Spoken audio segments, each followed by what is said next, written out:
Pasensya na po kayo sa suot ko mag-vlog. Kasi kailangan po naka-duster ako. Kasi po yung catheter ko, kailangan diretso.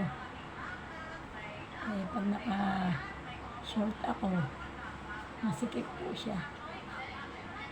Nahirapan po akong kumilos. Ay, umiikot na ako.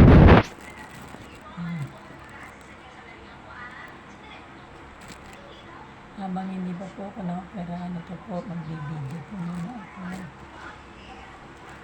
Papakilala ko lang po sa inyo yung YouTube channel ko, Manning Landa Vlog po. Sana po mapansin po ninyo. Mapansin po sana ninyo ang aking mga vlog. Dati po, kung mag-video po ako isang beses lang. Eh, kaya pala nakikita ko ang mga videos ko. No views, ilan lang po nanonood. Ngayon nakita ko po, meron po isang vlogger na napanood, may sabi niya, kailangan sa isang araw, maka-3 o 4 na video ka para makilala ka ng viewers. Sana nga po, kahit mga 2 o 3 isang araw, makapag-upload po ako ng videos. Kukwento ko lang po sa inyo yung aking nararamdaman. Meron po akong bukol dito po sa aking pantog. Yan po ang dapat na operahan sa akin. Nabiopsy na rin po ako, kaya lang po 2 weeks po pumanlaman. Tapos sa 28 po ang aking follow-up check-up. Hindi ko rin po alam kung sasabihin na sa akin ang resulta ng biopsy. Meron pong pinagagawa sa akin sa labas na MRI at CT scan po. Mahal po yun, diba? Kaya nag-aantay nilang po ako ng mga hihingi ng tulong sa mga tumatakbong politiko. Hindi ko rin po alam kung makakahingi po kasi meron po silang cut-off. May due date po ng paghingi ng tulong. Hindi ko rin po sure na makahingi po ako ng tulong sa kanila. 5 buwan na po ako merong catheter. Kaya ito po ang nagpapahirap sa akin.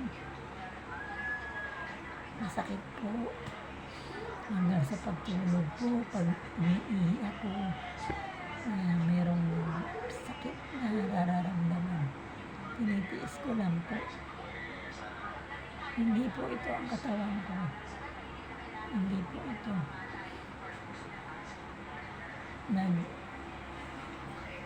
Facebook din po ako. Meron din po kami. Laman ng katawan na nagpe-Facebook ako. Pero nagkasakit po ako. Ito na. Nakita niyo na hanggang. Yan na. Ngayon na lang po ako nagkakain. Kung po, unang nagkasakit po. Sakit ako halos.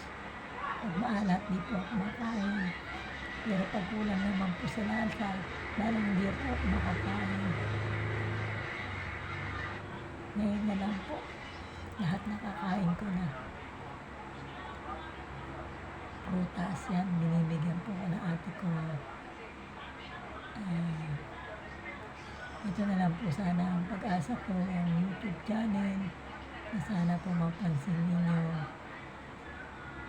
Hindi naman po ako nangihingi, pero kung tutulungan po ninyo ako at bibigyan pansin yung aking sakit. Salamat po. Maraming salamat po.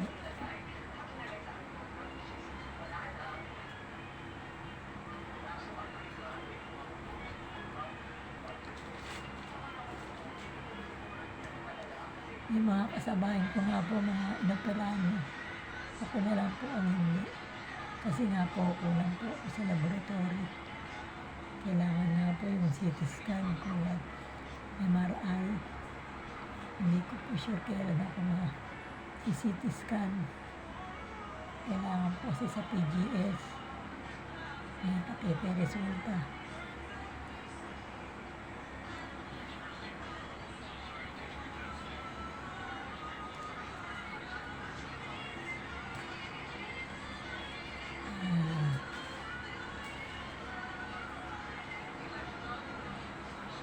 Sana po sa 28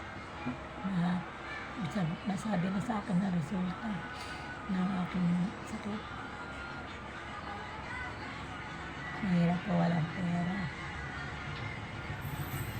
Kanina po nangihingi para lang po dagdagan po yung aking problema sa CT scan.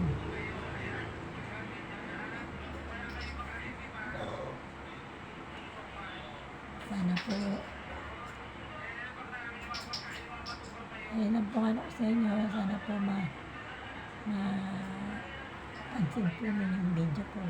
Araw-araw po at ilang beses ako mag-video. Para naman po mapansin ninyo. Nakilala niyo po ang aking YouTube channel. Hanggang dito na lang po. Nanay Yolanda Vlog po. Huwag po ninyo kalimutan.